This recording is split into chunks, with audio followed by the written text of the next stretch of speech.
दयाल साहब, अगर इतने सारे लोग युद्ध के खिलाफ हैं, तो ये जो कहा यह जा रहा है, एम्बेसडर वाधवा आप जवाब दीजिएगा, कि अपनी सैनिक उतार सकता है ट्रंप, इसकी संभावना कितनी आपको दिख रही है? क्योंकि ईरान ने साफ तौर से कहा कि अगर ये हरकत की तो यहाँ पे स्थिति और ज्यादा बुरा अंजाम भुगतना पड़ सकता है। देखिए, अनाउंसमेंट तो प्रेसिडेंट ट्रम्प ने करी है कि 5,000 सैनिक जो अभी जापान में स्थित हैं उनको ट्रांसफर किया जाएगा, चूंकि हॉर्मुज का जो स्ट्रेट है वो बंद है और उसको खोलने में उनकी मदद ली जाएगी। लेकिन ये एक्चुअलिटी में किस तरह से उजागर होता है ये हमको आगे देखना है, क्योंकि जब ये अनाउंसमेंट हुई थी 2-3 दिन पहले, उसके बाद से अमेरिका में ही काफी विरोध इसका हुआ है और इसके ऊपर पुनर्विचार भी हो सकता है, क्योंकि बीच में प्रेसिडेंट ट्रम्प ने दूसरे देशों से अपील करी थी कि वे यूनाइटेड स्टेट्स के साथ आकर हॉर्मुज को खोलने के लिए अपने अपने युद्धपोत भेजें और अपनी नौसेना वहां तैनात करें। उसको काफी देशों ने रिजेक्ट कर दिया है। इनफैक्ट मेजॉरिटी ऑफ जो देश हैं उन्होंने रिजेक्ट कर दिया है इसको। तो इसके लिए जो टेकर जिसको हम बोलते हैं बहुत बहुत कम है और इसकी ऑपोजिशन बहुत ज्यादा बढ़ गई है। और इससे ये स्पष्ट है कि प्रेसिडेंट ट्रम्प का ये जो प्लान है ये आगे चलने वाला नहीं है। और यदि 5,000 जो मरीन्स हैं वहां पर तैनात भी किए जाते हैं तो उनको खतरे से जूझने के लिए एक बहुत बड़ा डिसीजन यूनाइटेड स्टेट्स की तरफ से ये होगा। मुझे नहीं लगता है कि ये डिसीजन इसको अंजाम दिया जाएगा। बीच में प्रेसिडेंट ट्रम्प ये भी सोच सकते हैं कि कुछ और किया जाए जिससे कि ये जो अभी जो युद्ध चल रहा है और ये हार्मोन्स की जो का जो ट्रांजिट है इसको किस तरह से रोका जाए और ईरान को किस तरह से रोका जाए। एरियल जो बम्बार्डमेंट हो रही है वो ज्यादा इफेक्टिव नहीं है और जो छोटे पोत हैं ईरान के उनको टारगेट करना बहुत मुश्किल है। तो ये आपने बड़ा सही कहा कि जो 5,000 सैनिक उतारने की बात कर रहे हैं और उतार देते हैं तो वहां सरवाइव करना काफी मुश्किल होगा, काफी चुनौतियों का सामना करना पड़ेगा। Retired lieutenant general Shankar Prasad साहब, आप कैसे देख रहे हैं, ये संभव है यूएस के लिए ऐसा कर पाना वहां की स्थिति को देखते हुए? इतने 18 दिन हो गए फिर भी ईरान की तरफ से हमले कम हो नहीं रहे। जी, शुरू में आप लोगों ने डिबेट में सही कहा कि उनके जितने सीनियर मिलिट्री एडवाइज़र्स थे उन्होंने युद्ध से पहले कहा था कि युद्ध प्रेसिडेंट ट्रम्प से कि ये युद्ध में आप न घुसिए, ये बड़ा डिफ़िकल्ट और बड़ा अनअचीवेबल है। मुझे उम्मीद है कि साथ साथ उन्होंने ये भी कहा होगा कि आपका एम जो है, आपका जो इरादा है, उससे पूरा मसला ख़त्म नहीं होगा, ये हमारा मिलिट्री अप्रिसिएशन है। और तीसरा ज़रूरी बात जब सबसे बड़ी प्रोफेशनल ने बताई होगी कि इस किस्म के युद्ध का कोई ना कोई अंत होना चाहिए, टाइम फ्रेम होना चाहिए, 2 दिन, 4 दिन, 6 दिन, 8 दिन, ये नहीं कि लगातार चला जाए और 18 दिन के बाद भी आज पता नहीं ये युद्ध कब ख़त्म होगा, क्या होगा इसका। अभी जो मेन सवाल उठ रहा है, बहरहाल जो उन्होंने ट्रम्प साहब ने करना तो कर दिया अगेंस्ट द मिलिट्री एडवाइस। अब बात होती है कि क्या वो ट्रुप्स ऑन ग्राउंड उतारेंगे, क्या मरीन्स की 5,000 की जो बात हो रही है उनको उतारेंगे। ख़ास तौर से उसकी जो खबर आ रही है वो है कि खर्ग आइलैंड में उतारेंगे, जहाँ पर सारा उनका जो पूरा ऑयल का ट्रेड है, पूरा जो ऑयल का हब है वो खर्ग आइलैंड्स में है। तो मैं समझता हूँ कि इसमें बड़ा गंभीर सिचुएशन है ये। अगर उन्होंने ट्रुप्स वहाँ पर ग्राउंड पर डाली और ईरान के पास फिर भी अभी तक यंत्र हैं जो कि उसमें वहाँ टारगेट कर सकता है और काफ़ी बिना कोई मेजर इशू को अचीव करते हुए। अब देखिए ना, अगर वहाँ उन्होंने ट्रम्प साहब ने वहाँ अगर 5,000 आदमी बिठा भी दिए तो व्हाट इज़ दिस टास्क, वो 5,000 आदमी करेंगे क्या, उनका टास्क क्या है? उनका टास्क वही बात शुरू में आ जाती है, what is this task, what is aim, वो कितने दिन चलेगा, ये ट्रुप्स को कब तक रखना चाहेंगे, कितनी कैजुअलिटी तक एक्सेप्ट करेंगे, 100 करेंगे, 500 करेंगे, 1,000 करेंगे। Those are the issues they have to deliberate before dropping the people there. तो क्या इस पर बातचीत हो रही है? लगता नहीं कि ऐसा होगा, क्योंकि एक तरफ तो ये लगता है कि वो कह देंगे सडनली कि जी हाँ आई वन द वॉर और मैं यहाँ से विड्रॉ कर रहा हूँ, मेरे अचीव हो गए। वो भी हो सकता है, कुछ कह नहीं सकते आप ट्रम्प साहब का।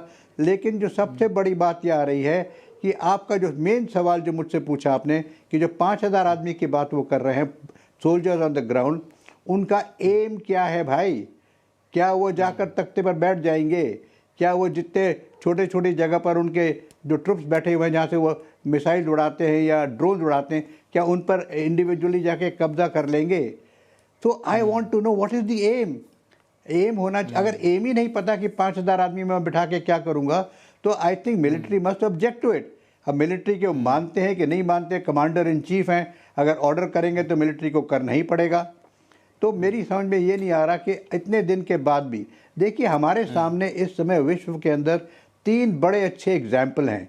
एक तो यूक्रेन का एग्जाम्पल है, सब दुनिया देख रही है कि किस तरीके से यूक्रेन में डिस्ट्रक्शन हो रहा है। तकरीबन उसी प्रकार से डिस्ट्रक्शन हो रहा है मिडल ईस्ट में, तेहरान में, ईरान में, इजराइल में भी हुआ है, घाड़ी देशों में भी हुआ है। तो क्या यूक्रेन की तरह आप लड़ना चाहते हैं जहाँ कोई टाइम फ्रेम ही नहीं है? यूक्रेन को 4 साल हो गए हैं, कब ख़त्म होगा कुछ पता ही नहीं। इस समय भी वहाँ कुछ ड्रोन की लड़ाई चल रही होगी यूक्रेन के अंदर। क्या गाज़ा के अंदर आपका लड़ाई बंद हो गई? गाज़ा में कितना डिस्ट्रक्शन हो गया, 2 साल से ऊपर हो गया। क्या एम नहीं बना? एम तो कुछ वहाँ क्लियर लग नहीं रहा कि अचीव हो गया। तो डिस्ट्रक्शन करते जाए without aim, no time limit. ना गाज़ा ख़त्म हुआ है, ना यूक्रेन ख़त्म हुआ है, ना तेहरान का भी ख़त्म होगा। तो is that the way world is going to watch? इस युद्ध से सारा विश्व परेशान है। Unlike the Ukraine and Gaza war, this war is Ukraine और गाजा वॉर काफी हद तक वहीं तक सीमित था। ये वॉर का एक बड़ा दायरा है, पूरी दुनिया पर असर पड़ रहा है बहुत। हाँ बिल्कुल, इसका बड़ा असर पड़ रहा है। लेकिन आपने सही कहा कि आखिर इसका एम क्या होगा। एक और सवाल उठकर सामने खड़ा होता है कि इजरायल ने, नेतन्याहू ने फिर से दावा किया है कि हमने ईरान के चीफ सिक्योरिटी ऑफिसर को मार गिराया है। इसका मतलब क्या माना जाए, लेकिन इस पर मैं आऊँगा। लेकिन इससे पहले आरती टिक्कू सिंह, आप यूएस एडमिनिस्ट्रेशन को बड़ी बखूबी से समझती हैं। यूएस कई बार, आप जब ट्रंप शपथ ग्रहण हुआ तब आप कई बार वहाँ गई थी।